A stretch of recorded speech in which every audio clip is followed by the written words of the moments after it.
my colleague and my friend Dr. Mohit Syed to join the meeting. So I think he is waiting to be let in into the panelist section of the Zoom link. So I'm just waiting for him to come in, please. If someone can let him in to the panelist group, that would be great. Thank you.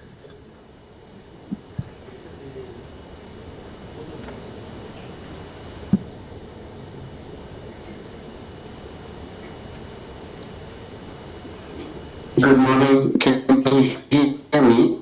Yes, we can hear you, but we cannot see you. It says, maybe you can see me now. Thank you very much. Am I able to share my slides now?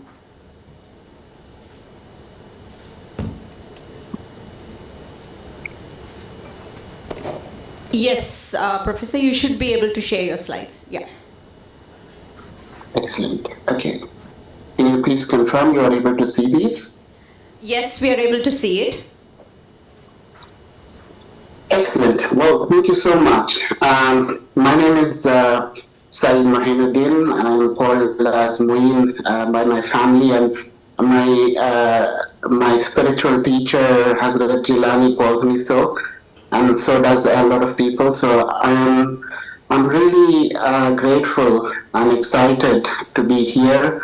Firstly, I'd like to say my pranam, my namaskar to Swamiji and to all the honored guests and fellow seekers of wisdom, as we call it in our Sufi circles. And so I'm here representing Hazrat Jilani, who unfortunately had to travel at a short notice, and he sends his apologies.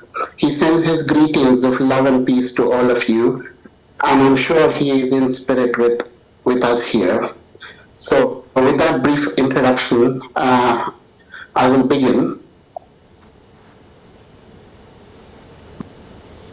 And I will begin with a prayer, the translation of which is written here.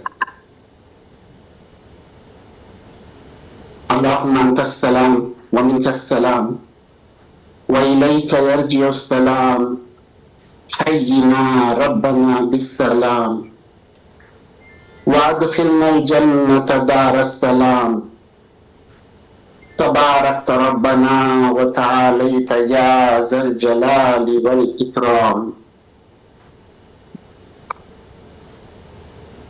People of God are love personified.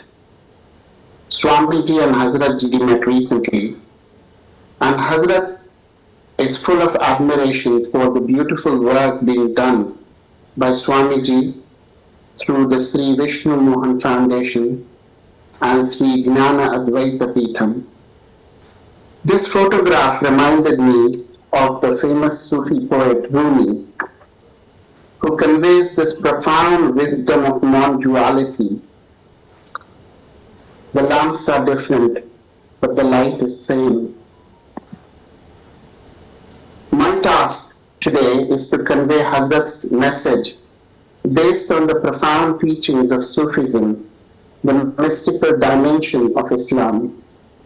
Islam lays the groundwork for a life adorned with virtues such as honesty, charity, and service. A disciplined human life is akin to a container capable of holding mystical experiences.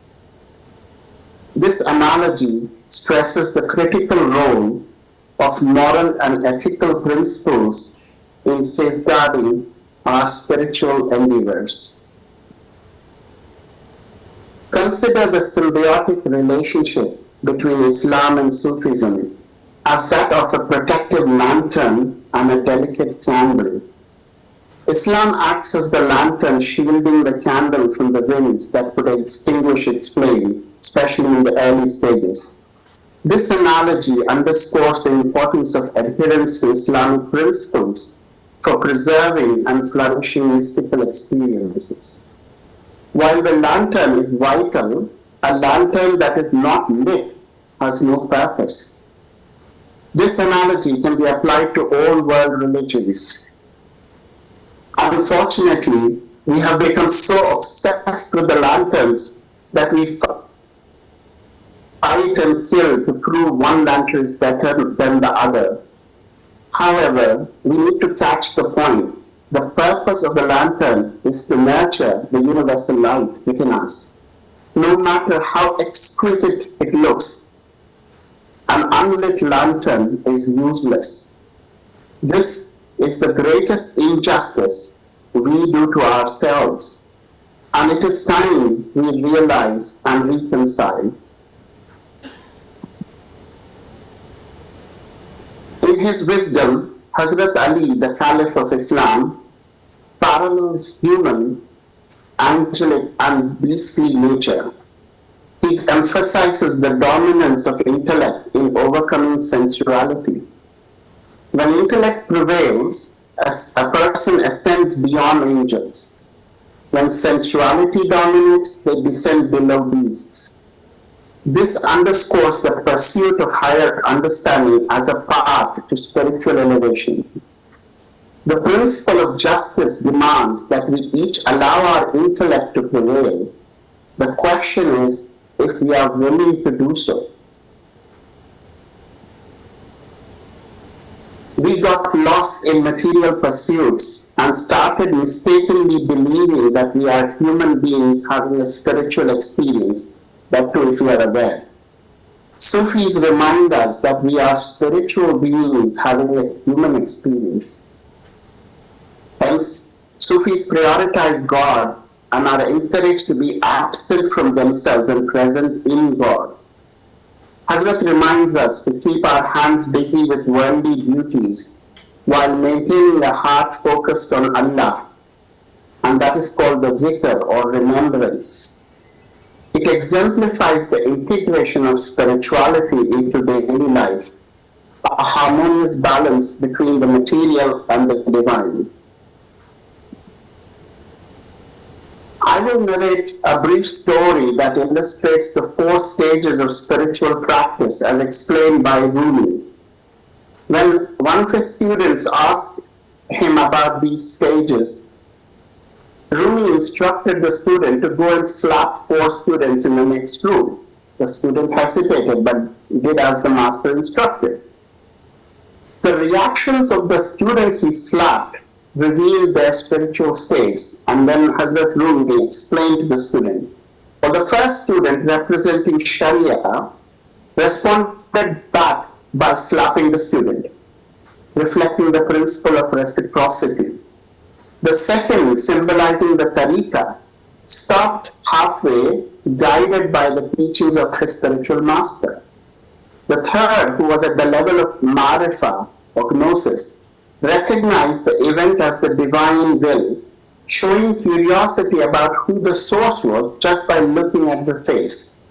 And then the fourth one, who had attained the highest level of haqiqah or the truth, remained unaffected and absorbed in his own divine contemplation. It is a journey that starts with external foundations, progresses through inner practices, delves into deeper meaning of rituals, and culminates in superior knowledge of spiritual truth. The progression from yours and mine to there is no me, there is no you, signifies a deepening understanding of selflessness, culminating in the absolute acknowledgement that all is God. Silence is the first stage of worship, and Hazrat emphasizes the importance of inner reflection. Hazrat emphasizes the power of silence in connecting with the divine and attaining spiritual clarity. The formula for success, he says, in any realm, outer or inner, is built upon growing silence and purity of one's heart. A pure heart clarifies the mind, and with this comes harmony with nature. And in this harmony, one will find success and indeed peace. Sheikh Jilani urges us to go beyond mere words, emphasizing the significance of actions. The pursuit of self-knowledge comes from a life lived in love, service, and compassion. This leads to transformative forces that open the heart to God and aid inner healing. This journey is not solitary but guided by the wisdom of those who walk the path before us. He encourages contentment, humility, and a recognition of the transient nature of life. True wisdom lies not in what we say, but in how we live. Hazrat says that most people live in hope, fear, and anxiety, while a Sufi lives in love, peace, and joy. Valuable lessons can be drawn from what we see in the world, the result of lust and greed. The most practical way is enriching the character by giving up, or at least trying to give up, the 7 traits of pride, arrogance, envy, lust, jealousy, and backbiting. As Rumi's asked the same search for heaven and hell in the future, both are now present. We are in heaven whenever we love without expectations, calculations, or negotiations. Whenever we fight and hate, we are in hell. Wisdom is linked to humility, self-awareness, and action. Rumi takes it to the utmost depth when he says, "You are not a drop in the ocean, but an ocean in a drop." The metaphor of the caterpillar's transformation into a butterfly symbolizes the radical process of this transformation.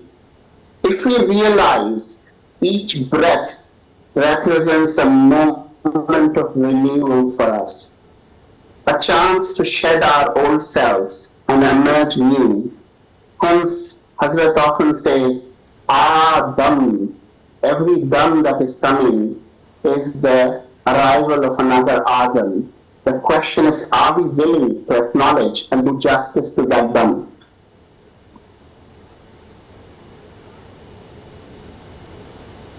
As we reflect on the profound teachings, let us recognize that true life transcends the transient nature of this world. In pursuing peace, justice, and reconciliation, let us draw inspiration from these timeless principles, recognizing that the path to a harmonious world begins with the transformation of our hearts through love, and only love, where each breath brings us closer to God and to one another. Thank you.